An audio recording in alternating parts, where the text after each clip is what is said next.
Hello. ಮನೆ ಮುಖ್ಯ ಪ್ರಶ್ನೆಯನ್ನ ಗಮನಿಸಿ ಕೆಳಗಿನ ಪ್ರಶ್ನೆಗಳಿಗೆ ಉತ್ತರಿಸಿ. 3 ಪ್ರಶ್ನೆ ಸಂಖ್ಯೆ 1 ಅಂಕದ ಪ್ರಶ್ನೆಯಾಗಿದೆ. ವಾಹನದ ಹಿನ್ನೋಟ ದರ್ಪಣವಾಗಿ ಯಾವ ದರ್ಪಣವನ್ನು ಬಳಸುತ್ತಾರೆ?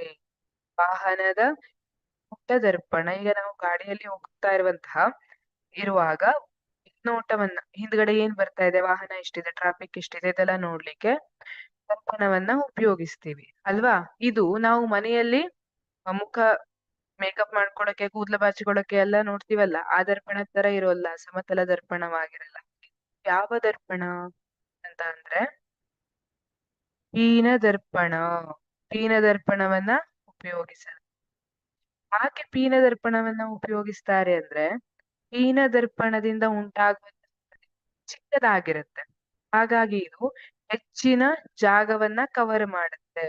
ಚಿಕ್ಕದಾದಂತಹ ಪ್ರತಿಬಿಂಬ ಮಾಡೋದ್ರಿಂದ ಹಿಂದ್ಗಡೆ ಹೆಚ್ಚಿನ ವಿಸ್ತೀರ್ಣವನ್ನ, ವಿಶಾಲತೆ ಜಾಸ್ತಿ ಕವರ್ ಮಾಡುತ್ತೆ. ಹಾಗೂ ಇದು ನೇರವಾದ ಪ್ರತಿಬಿಂಬವನ್ನ ಕೊಡುತ್ತದೆ. ಇಲ್ಲ ಅಂದ್ರೆ ನಾವು ನಿಮ್ನವನ್ನ ಯೂಸ್ ಮಾಡಿದ್ರೆ ಏನಾಗ್ತಿತ್ತು, ಇದು ಉಲ್ಟಾ, ಇವೆಲ್ಲ ಈಗ ಕಾಣ್ತಿದೆಯಲ್ಲ ಮಿರರ್ ಅಲ್ಲಿ, ಇದೆಲ್ಲ ಉಲ್ಟಾ ಕಾಣ್ತಿತ್ತು. ಸೊ ಇದು ಕನ್ವೀನಿಯಂಟ್ ಇರಲ್ಲ. ಹಾಗಾಗಿ ವಾಹನದ ಹಿನ್ನೋಟ ದರ್ಪಣವಾಗಿ ಪೀನ ದರ್ಪಣವನ್ನು ಬಳಸಲಾಗತ್ತೆ. ಥ್ಯಾಂಕ್